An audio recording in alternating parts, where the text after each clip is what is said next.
Okay, we're at the Valley today. So we haven't been here before, but we're checking this out for a couple of our clients. As I say, we're a bit excited about it because it's the first time, and this is a very much anticipated master developer. It's been here for about 2 years with the first lot of units that were handed over, but now there's more handed over and there's more that's sort of happening and being built here. So have a watch, see what you think.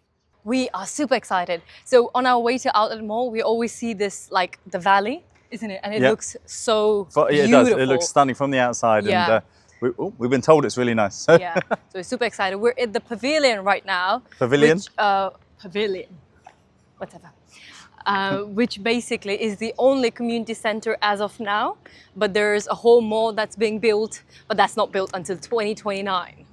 So this is one of these long-term investments. Yeah. And we'll talk about some of the figures that we know.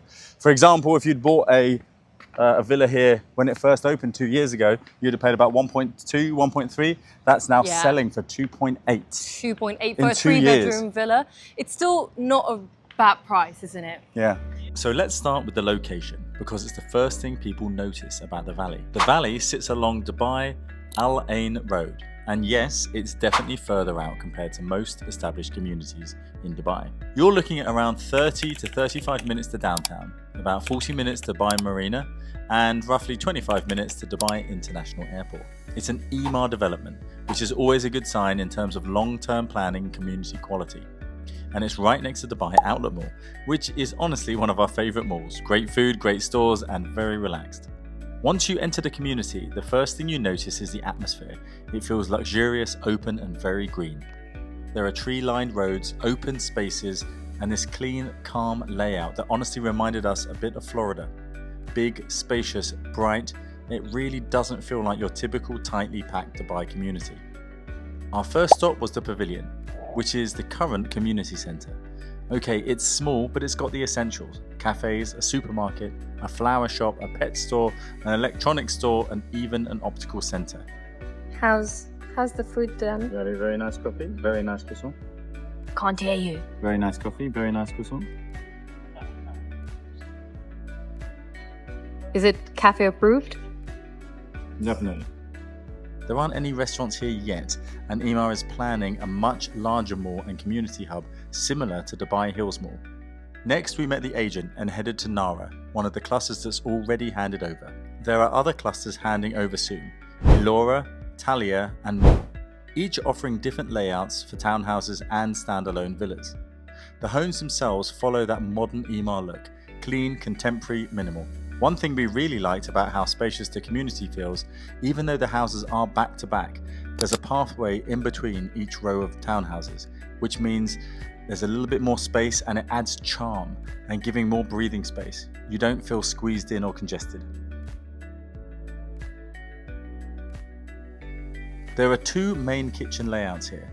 One is the corner kitchen, which this property has, and the other is the single line kitchen. The single line kitchen is actually more desirable because there's no wall blocking the backyard, which lets owners extend the living room out and open up the space more easily. With the corner kitchen, that extension isn't possible. This unit we viewed is priced at 2.8 million, and prices in this community range up to about 4 million, depending on the things like park views, beach proximity, and general positioning. This one is a 3-bed plus maids, around 1,900 square foot, with a bright layout, good storage, and a decent sized garden.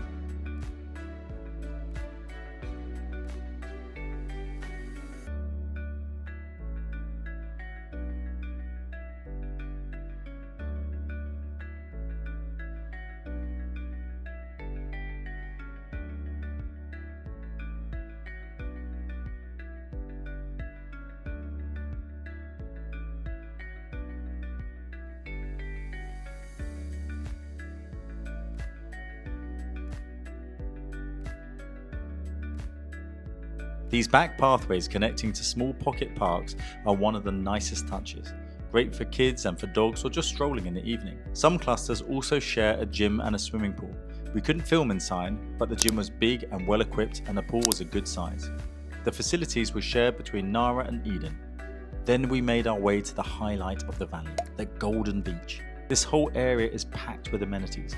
A skate park, basketball courts, long stretches of greenery, a running track, a adventure play zones, spray water play for kids, hammocks and chill out spots, barbecue areas, and even a trampoline area. It genuinely feels like a huge family recreational zone. The beach itself was about a 20-minute walk from where we parked, and it looked amazing. Very resort-like, clean, bright, and relaxing. They've already built bathrooms, showers, and a cafe building which will open soon. The only issue is now parking, definitely not enough yet. But considering how many clusters are coming up, I'm sure more parking, more gyms, and more pools are going to be added. The master plan is massive. And speaking of plans, the future for the valley looks huge. They've got a sports village coming with tennis, paddle, and more courts, plus a school, a bigger mall, more community centres, and even a lagoon area. So while they're still developing, the foundation they've built is already very strong. So overall, the valley is a little further out, but it has that peaceful, open, family-friendly feel that's hard to find closer to the city. Great layouts, great planning, and a huge amount of future potential.